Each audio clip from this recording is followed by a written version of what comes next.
The new cake mix is 14.25 ounces or 403 grams, and the original recipe was 16.25 ounces or 460 grams. So that's an almost 60-gram difference, which if you are a baker, you know is absolutely huge. But that's not even the craziest part. So really and truly the craziest part is that they did not reduce the liquid, the fat, or the egg amount. They just reduced the dry ingredients. So this was a really good catch. So the new white cake mix from Betty Crocker is 14.25 ounces, whereas previously it was 16.25 ounces. As she said, you still add the same amount of eggs, oil, and water. You can see here the ingredient decks are slightly different. They're in a slightly different order. It looks like to me that they did reformulate it a little bit in order to be able to probably keep a similar texture, appearance, and taste. They probably did a lot of sensory testing as well to make sure that it is similar enough to the previous cake mix, even though it is a lower amount of dry ingredients to wet ingredients. It'd be interesting to get these both in to make a cake with both of them to see if I can tell a difference. Maybe I'll do that. But likely they did do a lot of sensory testing in order to reduce the amount of dry ingredients in this mix. Now that being said, it is still super annoying if this is a mix that you have used a lot and you're expecting a specific amount of cupcakes or a specific cake volume, because that is now going to be less. So here's the nutrition panel for the new one, and you can see that it only makes 9 servings,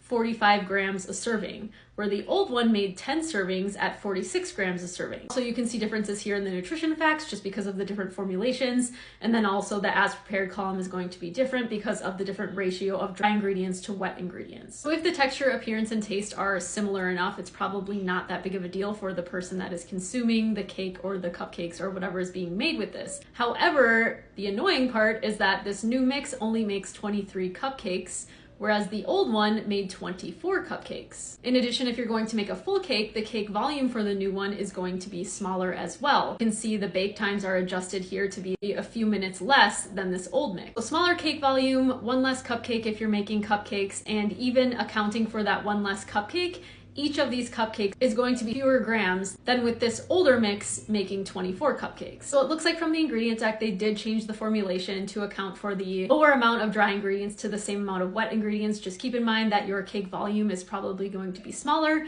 and you're going to get fewer cupcakes and smaller cupcakes.